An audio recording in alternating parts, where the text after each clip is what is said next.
সুপ্রিয় ডিগ্রির দ্বিতীয় বর্ষ পরীক্ষার্থী, আশা করি তোমাদের পরীক্ষার প্রস্তুতি খুব ভালোভাবে চলছে। তোমরা হয়তো জানো মহামারী করোনা ভাইরাসের সংক্রমণ আবার দ্রুত গতিতে বাড়তে শুরু করেছে। ইতিমধ্যে নতুন করে করোনাতে আরও কয়েক হাজার মানুষ আক্রান্ত হয়েছে এবং কিছু মানুষ মারাও যাচ্ছে। এই পরিস্থিতিতে ডিগ্রি দ্বিতীয় বর্ষ পরীক্ষা অনুষ্ঠিত হওয়া নিয়েও তৈরি হয়েছে সংশয়। চলো দেখে আসি জাতীয় বিশ্ববিদ্যালয় এ বিষয়ে কি সিদ্ধান্ত নিয়েছে এবং কি বলছে। প্রিয় শিক্ষার্থীবৃন্দ, জাতীয় বিশ্ববিদ্যালয় একটি নোটিশ প্রকাশ করেছে।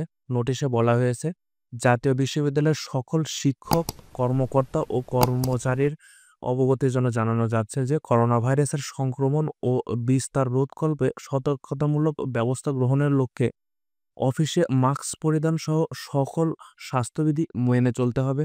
ভাইস চ্যান্সেলর মহোদয়, প্রো ভাইস চ্যান্সেলর মহোদয় ও ট্রেজারার মহোদয়ের অফিস কক্ষে প্রবেশের পূর্বে অবশ্যই মাস্ক পরিধান করতে হবে। দাপ্তরিক সভাসমূহ অনলাইন প্ল্যাটফর্ম জুম অ্যাপসে আয়োজন করতে হবে। দপ্তরের বাইরে ৩ জনের অধিক একত্র অবস্থান করা থেকে বিরত থাকতে হবে। করোনা ভাইরাসের কোনো উপসর্গ দেখা দিলে বিশ্ববিদ্যালয়ের মেডিকেল সার্ভিস দপ্তর আইডিসিআর এর হটলাইনে ও পরামর্শ গ্রহণপূর্বক ও কোভিড টেস্ট করে বিশ্ববিদ্যালয়কে অবগত করতে হবে। আপাতত পরীক্ষা বন্ধের বিষয়ে কোনো সিদ্ধান্ত জাতীয় বিশ্ববিদ্যালয়ে না দিলেও করোনার সংক্রমণ যদি আরও বাড়তেই থাকে, তাহলে পরীক্ষা বন্ধ নিয়ে আসতে পারে বড় কোনো সিদ্ধান্ত। তাই এখনও যেহেতু পরীক্ষার বন্ধ বিষয়ে কোনো সিদ্ধান্ত আসেনি, তোমরা তোমাদের প্রস্তুতি ভালোমতো চালিয়ে যাও এবং করোনা ভাইরাস সম্পর্কে সতর্ক থাকো। কোনো সিদ্ধান্ত আসলে আমি তোমাদের সাথে সাথে জানিয়ে দেব।